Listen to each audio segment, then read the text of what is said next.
Hello and welcome to today's Smart Talk. I'm Kimberly Datchick, Curator of Learning and Engagement at the Stanley Museum of Art. Smart Talks connect research and art practices at the University of Iowa to the Stanley Museum's collection. Today's event is made possible in part by the generous support of Yvonne McCabe. This event is closed captioned. You can turn on the captions by clicking the closed captioning button or selecting View Subtitles. The chat and Q&A options are open. Please add comments to the chat and questions to the Q&A box. We'll answer all questions at the end of the presentation. Today we welcome Ain Grooms and Joyce Tsai. Dr. Grooms is an assistant professor in the Educational Leadership Program. Her research interests focus on equity and access in public education, in particular for Black students and other students of color. In her Foundations of Education course for undergraduates interested in enrolling in the university's teacher education program, she encourages the interrogation of historical and contemporary relationships between schooling and society.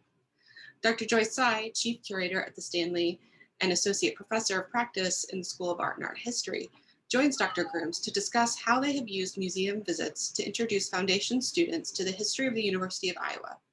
They will also discuss what public education can and should do to draw strength from and encourage diverse perspectives. Thank you, Ain and Joyce. Thanks. Thank you. So Ain, I have to say, when I think we met when we both started here in 2016, and I remember meeting you in the kind of new faculty meet and greet, and we talked about, we started talking about our work, and I have to say, our conversations have been absolutely transformative for the way I think about museums as infrastructures in and of themselves, and think about the ways in which resources are distributed, that values are kind of are embodied, and that policies are made by human beings that have, profound impacts. And so I would love, I would love it if you could talk a bit about your work and also about your foundations class. Sure. Well, thank you again for the invitation. I was actually thinking this morning, funny enough, about that we did meet. I think you were like the first or second person like I met once I moved to Iowa, and like here we are, right? Several years later. So my research is really about equity in education, and specifically for students of color. And within that, Black students, we say there's a element of ourselves in our research, so that's obviously very important to me. And sort of thinking about this relationship between schools and society, between the policies that have impacted what public education looks like. And so I focus a lot of my research on issues around like desegregation, like what does desegregation in schools really look like? And is it just having students of color in schools together with white students? Or are we, how are we moving towards integration, right? I also think about place in my research. So like where people are located, where schools are located within cities, how does that give students access or not to certain things? And the policies around housing, residential segregation, things like that. And I think, in thinking about COVID and the impact that transitioning to online learning, virtual learning has had on students, like how has access, how do we think about access for students now?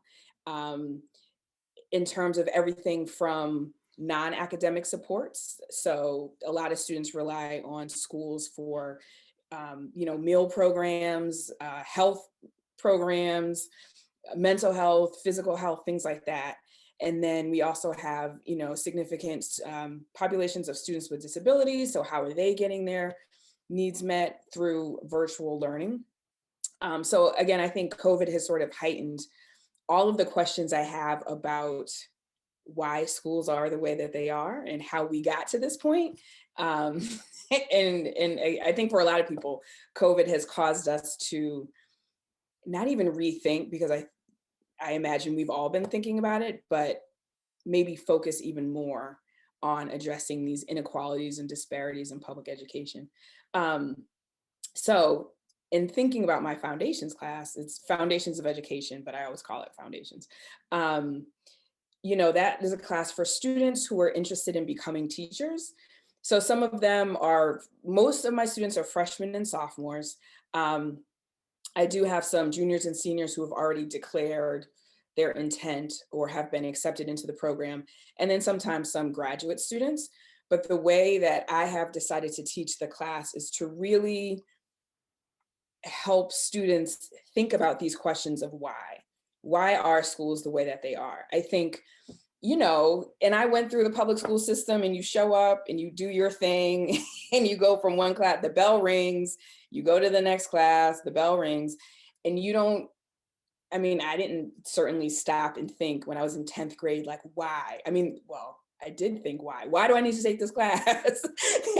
Right? Why do I need to take the SATs or whatever? But not in the grand scheme of why has no one ever talked to me about AP classes? Why do we go from class and then the bell rings and then the class and then the bell rings? So I encourage through this class, and beginning with, you know, we touched from like early 1600s through sort of the present time in the class.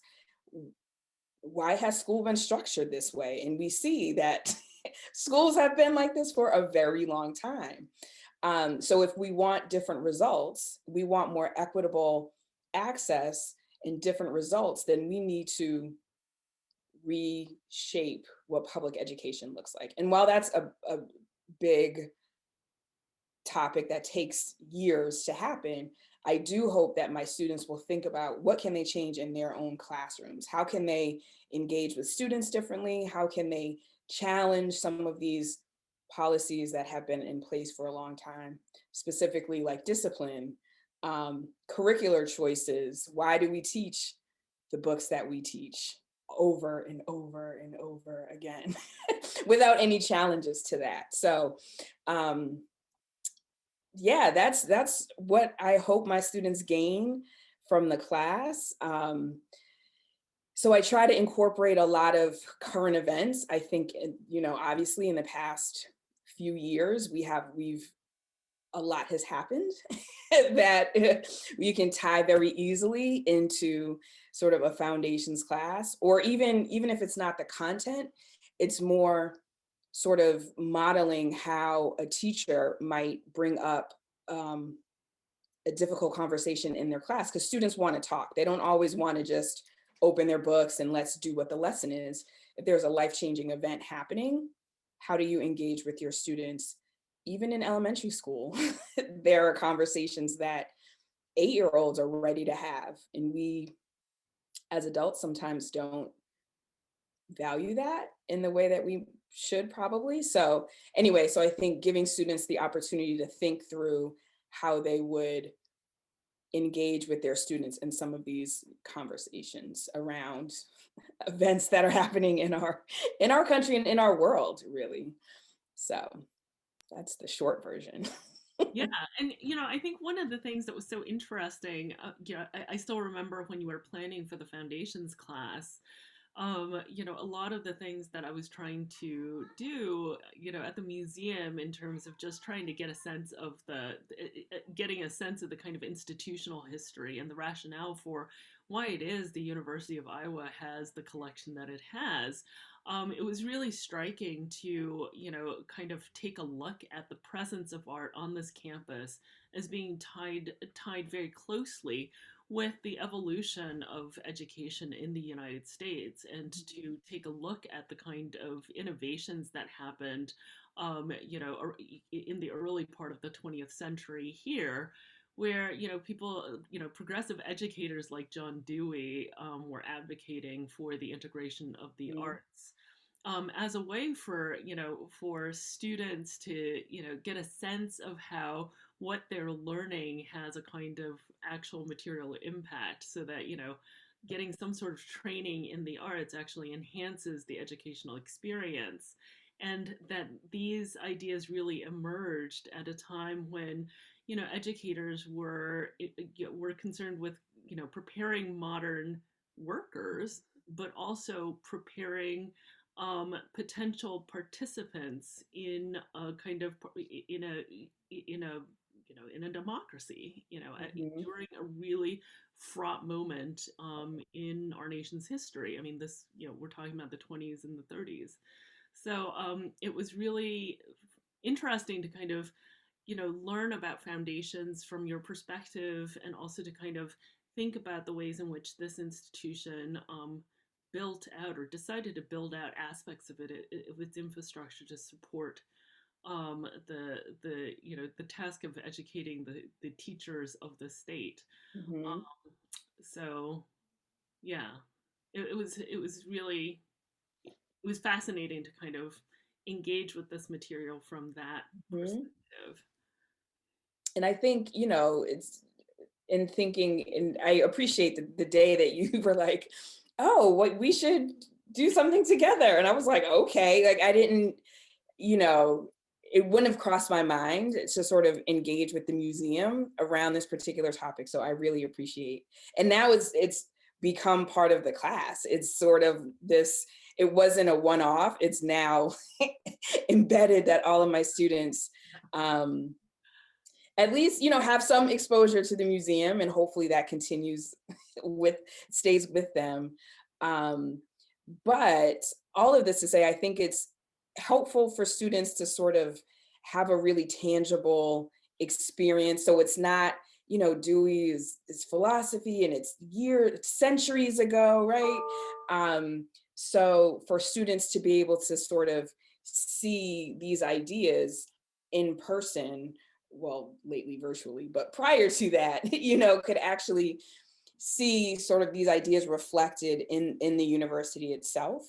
I think it gives it more of a deeper understanding, or at least a deeper appreciation. And it's not this sort of, you know, nebulous idea like, okay, this thing happened or people talked about it, but they can actually see some of that represented on campus Yeah. as they're moving from building to building, or, what have you. So, Yeah, and those, I mean, some of those policies were being formed here, some of those models mhm, were developed here. And it's also like, I think part of what's been really interesting to think in terms of, material investments, infrastructure, placemaking, and, thinking about what's included and what's excluded, and mhm, think about thresholds. How do we make a permanent collection publicly, not just publicly accessible in the sense that there's no,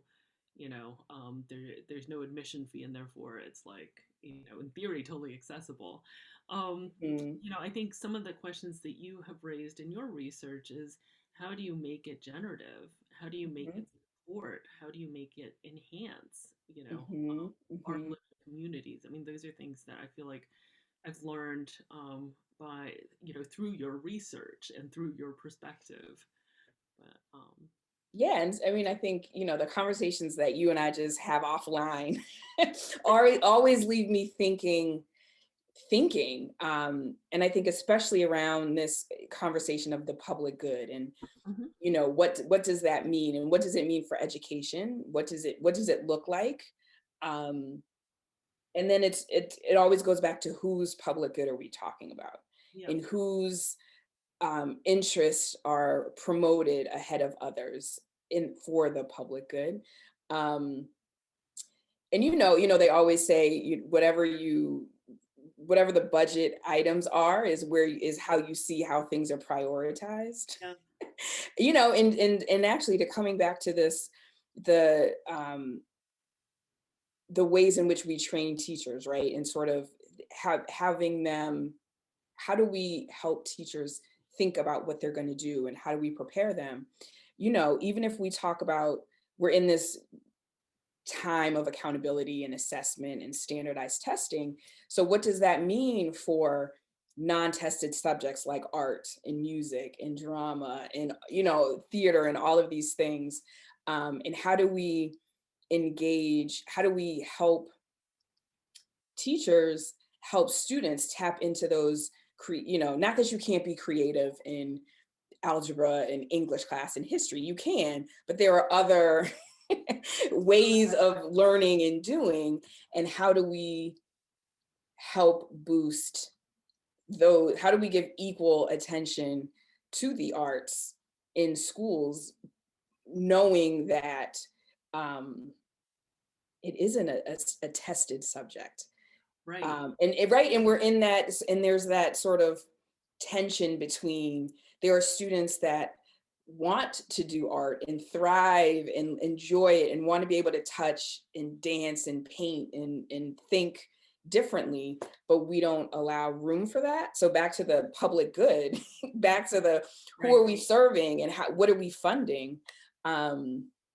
It sort of makes me think, not, you know, it makes me think of that. Not that I have the answers. I wish I did. Yeah, I mean, but But in terms of a very small scale thing that I think you're doing is actually making space to ask those questions in the context Mhm, of the foundations of education, right? mhm, So, like the foundations of education also involve, you know, these episodes in the past where art, you know, the kind of like training in the arts became central, but it came central not because there was some sort of, you know, like intangible benefit. I think mhm, there, you know, there were policymakers, there were philosophers, there were theorists, there were, you know, philanthropists who were willing to invest in the idea that art could, you know, help bring together all of the different subjects, that it would be a kind of space of practice, right? So that mhm, that students could see what they were learning in a kind of active and engaged way. And what you're pointing out is that at some point, you know, along the line, the different priorities were articulated, and those mhm. priorities got funded, right? And Right. so, you know, that budgets are never about money. Budgets are always about values, right? Mhm, And so, mhm, like, you know, part of what's really interesting and really important to kind of assess as a part of this history is that, you know, in part kind of getting a sense of how those values got supplanted, or mhm, you know, what mhm, other values came into play, um, mhm. and you know, and also like who is assessing on what basis and towards what ends. You know, Right. like those are all questions that are really important, and yeah, I mean, it's really fascinating the work that you do, um, you know, in that integrates, you know, like it's fascinating to me because it involves mapping, it involves, you know, the a kind of like publicly available information, Mhm. but also, you know, social sciences and statistics, and like it's amazing what you do. Thanks. It's same to you. Like, again, I think I always walk away from our conversations having learned something that not that I didn't, it's not that I didn't even know before. I think it's, I didn't know existed sometimes, right? And I think, you know, we can be in our own sort of silos and not fully engage with what's around us. I think Right. I need to do better about that. But I think it also goes back to sort of what you touched on earlier around like gatekeeping in a way, like who has access to what information, or who um, you know, who believes that museums are for them. And I think we could take that same idea into education, like who are, you know, AP and advanced courses designed for? Who Yes. thinks that they should be in those classes? Who, and who I think is like, I could never, no one ever told me about an AP, like that's not for me, right? And I think there's that sort of um again, gatekeeping, I don't know, there's probably a better word, but gatekeeping sort of jumps out in my mind around access, and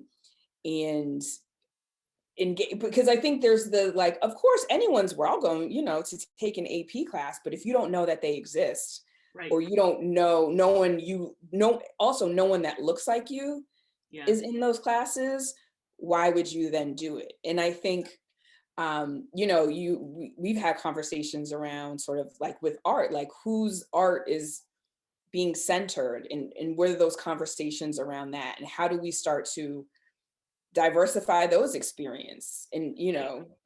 experiences. So Yeah. And those are things that, like, we're actively, we're really actively working on with the Mhm, inaugural installation, in terms of just what it looks like if we shift our focus away from a kind of, I think in the field of art, we get very used to talking about, like, geniuses, as if they were singular, usually male, you know, and that, art is exemplary because they materialize like the achievements of a virtuoso, or of a mhm, genius. It seems it can be a kind of discipline. It feels like it's one genius after the other. But one of the things that I think is really interesting to explore are the networks, that make somebody's work possible and extraordinary, and how we come to see them as extraordinary. And mhm, so, I think there's a way to shift the work that we do at the museum to, be less, I don't know if fetishistic is the word, but like less centered on, singular geniuses, but to look at the ways in which they're, artworks also embody communities. mhm, mhm, Artworks also, embody, um, you know, also kind of relationships between teacher, student, and mhm, colleagues. mhm, And I think there's a way to approach, um, art that might allow us to see how, it's much more embedded, it's much more open, and also kind of establish different horizons of possibility for people. I mean, like, I think another way of putting gatekeeping is also to, ask the question, how do we open up new horizons of possibility, or new horizons of being for mhm, people, mhm, and really kind of draw from, the kind of draw draw from the sort of experiences that they bring to bear in all of these different fields, right? mhm. How do we benefit from that? Uh, Right. but yeah. No, and it makes me, think about, one of the things I try to get my students to think about in foundations is that without Yeah. really, without saying it that way, Yeah. because I think it's important for them to see like how schools have been structured, and we've all been through, the system might not be exactly the same state by state, and there's public schools and private schools and Mhm. charter schools and homeschooling, right? There's sort of variations, but the core of it tends to be the same, Yeah. right? And sort of moving through, but we've been trained to believe that success looks a certain way, means a certain thing, Yeah. is evaluated in a certain way. So how do we, but in order to sort of shift that, we need to know Yeah. where we've come from. Exactly. So, right, foundations, right? So it's like, here's where we've been, but how then do we change? And I think change where we're going. And I think students, I've had students share with me their own, sort of personal stories where they're saying like, yes, I felt that, Right. but I didn't know that. I thought it was just me. I didn't realize it was like the structure, the way that things were happening that Right. caused me to feel this way. Um, and so, it's all for me, the guiding question for this class for my students is what, how do you want to show up for your students? What kind of educator do you want Yeah. to be? And you need to understand the system that you're working in and why it is the way that it is in order to, see the brilliance in students of color because it Yeah. doesn't get celebrated, Yeah. or engage with the communities that your schools are in, because often it's, especially in communities of color, are seen as less than or not good enough, right?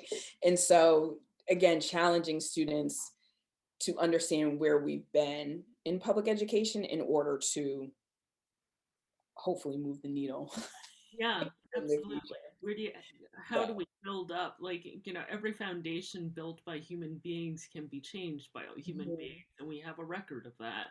Right, With right, that kind right. of institutional history, I think it can, it can feel both paralyzing and also totally empowering to see Mhm. how much things have changed, and also know that things can, can continue and must continue to evolve, right? Exactly, exactly. So Yeah. hopefully all the future teachers are ready to Yeah. and I mean it's the start, right? So this class leads them into the actual how to be a teacher and how do you design lesson plans and all of those things. So hopefully some of these ideas help them think through those sort of skills Yeah. and well not think through but contributes to those the development of those skills for them. Yeah. So That's great. yeah. So I think we can open this up to some questions if people want, or we can just continue the conversation. Um, Yeah, if anybody has questions, you can click on the Q&A icon at the bottom of your screen and put those in the box. I can kick it off with a question that I had for you, Joyce and Ain. What does a visit of education students look like to the museum? I think people might be able to imagine what art students might be doing in a museum, but what does that look like when the education students come in? What do they do? What kind of conversations do they have? so when Ain's foundations class is actually a pretty big class, and so the space that we had been using in the IMU was pretty small, and so what we did was actually split up the class. Mhm. And there would be a lecture would be going on in the lecture hall, and then I would take the students up to the museum. But before going up to the museum, I actually take, because the session is about progressive education, and it's about the integration of the arts. And so, what I've done is actually taken students outside to look out on West Campus. And use that as an opportunity for the students to think about the built environment of the university, and to think about the built environment of educational institutions, and also ask the question, what does it take to make art? And so the making of art was happening and is happening at the University of Iowa. And so, part of what we've done in foundations is to really kind of take a look at that early history. But then we go up and take a look at the collections that are on view. And so, for the purposes of foundation, it's really an opportunity to get to know the collections better, just generally. Why do we have a collection of art? Mhm. And also to kind of get them to think about the University of Iowa specifically as their university. That is a site of that has been and continues to be, a site where a lot of these questions about the future of education are forged, right? So that's what it looks like on my end. Mhm.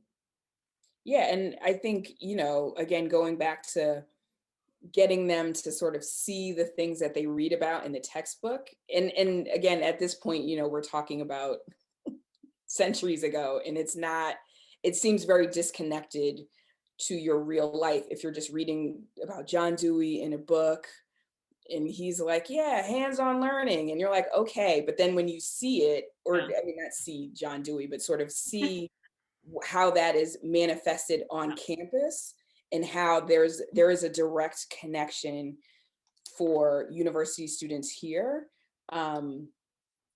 I think it gives them like I said earlier, sort of a deeper understanding of it, and they can actually see and touch, right? Kind of um, an idea that might seem abstract to them is now more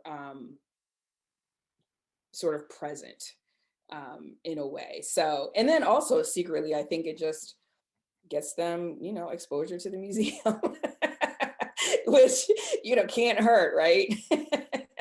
And I'll be honest, like, when I was in college, my college also had a museum on campus. I don't think I ever went.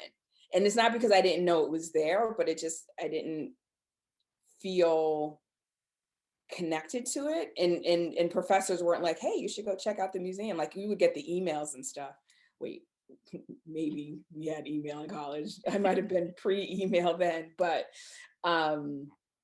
so yeah, so I think it's just also just gives them a chance to see part of the campus they might not normally get a chance to see, no matter how many times they, come in and out of the IMU. um, they might not have considered previously going to, the museum or thinking about it in that way. So Yeah, it really makes a difference feeling like you're invited into a space instead of just, actually actively invited, instead of those kind of general mass emails being like, hey, come see us. right. And I have, I think there's usually a few like art education students in the class. And so some of them have shared, that they're really appreciative of that just opportunity, being able to um, have that, exposure, because I don't know how often. I mean, I'm sure like once you progress into the major more deeply, there's other opportunities, but sort of from a general, everyone's going to see this type of space, I think it's good. I mean, it's a really wonderful opportunity for us to, again, like meet students from Mhm. who are interested in teaching all sorts of different disciplines. So, from the past foundation students that I've engaged with through your class, there have been students who are interested in teaching history, and there are students who are interested in teaching math and science, and so a real range of Mhm. discipline. And I think one of the things that's really exciting about introducing students at the foundation level to the art museum and its history is that it allows us to actually talk about the 1920s and 30s, and talk about, like Dewey's interest in art was also in, enhancing the ability for students to kind of integrate what they're learning, but at stake is also an interest in cultivating independent thinking, Mhm. that's important for participatory democracy, and so like getting students who want to teach history to think about this period American history is I think I think that's something that I've noticed that the history students are usually kind of surprised at, that we can actually talk about history in very concrete terms on this campus, Mhm. and we can also talk about philosophy and values in very concrete terms here, and to kind of ground those disciplines as well in a kind of visit to the museum is something that's very, very exciting. And I remember there was a student who was going to teach science ed, and just alerting students in science ed that artworks are objects that deteriorate, and that we work very closely with chemists and scientists to take care of the artwork itself. It's really exciting to introduce students to the museum as a resource for all sorts of different disciplines. So Mhm. Yeah, so thank you both for welcoming the students into the space, and Joyce for making the virtual visit that we've been able to, even through the yeah, pandemic, continue that element of the class, given our circumstances. So, even through all of this, we're still able to get students to the museum. yeah, it's been really great. Mhm. Yeah.